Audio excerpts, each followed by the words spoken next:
नमस्ते मैत्रिणींनो, आजचा जो व्हिडिओ मी दाखवणार आहे अगदी सोपा साधा सरळ असा आहे। आपल्यासारख्या बायकांना ज्या आपण रेग्युलर करत असतो त्यांना त्याचं काही विशेष वाटणार नाही, पण ज्या मुली नवीन स्वयंपाक करतात किंवा नोकरीनिमित्त बाहेर गेलेले असतात आणि मग आता कसं कुकिंग करायचं, कसा कुकर लावायचा, ह्या त्यांना साध्या साध्या गोष्टी कधी कधी कळत नाहीत। मी माझ्या नातींवरनं सांगते हे, कारण माझ्या नाती मला म्हणतात आजी कुकर कसा लावायचा याचा एकदा एक व्हिडिओ टाक ना। तर मी आज तो कुकर कसा लावायचा हा व्हिडिओ टाकते। वरण भाताचा कुकर लावूया आपण। हे बघा, हा कुकर घेतलाय, याच्यामध्ये हे पाणी घातलंय आणि पाण्यामध्ये ही त्याची कुकरची जी डिश आहे ती ठेवली आहे। पाणी एक बोटाचं पेर एवढं वर आहे। त्यानंतर हे तांदूळ आहेत, तांदूळ मी हे 3 वेळा धुतलेत, कारण आपण तांदळाला बोरिक पावडर लावतो त्यामुळे ते 3 वेळा नाही तर 2 वेळा धुतले तरी चालतात।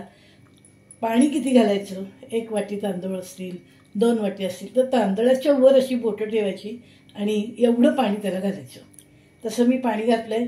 पहिलं भाताचं भांडं ठेवलंय, त्यानंतर ही डाळ आहे, डाळीलाही मी पाणी त्याच टाईपने घेतलंय। 1 वाटी छोटी डाळ आहे म्हणून पाणी एवढं घेतलंय, ते ठेवलं।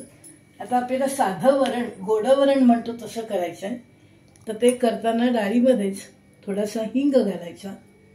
हिंग घातला की लगेच हळद घालायची।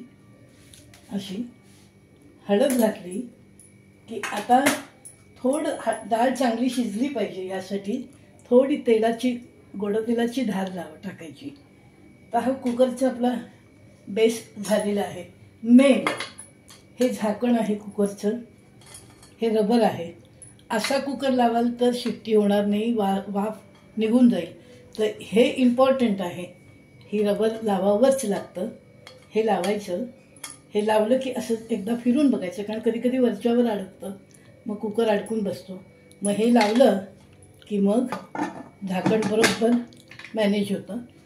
हे फिरवताना सुद्धा कधी कधी नीट फिरलं जात नाही, म्हणून इथे प्रेस करावं लागतं आणि मग हे झाकण असं दाबावं लागतं। त्यानंतर ही कुकरची शिट्टी आहे। आपला कुकर रेडी आहे।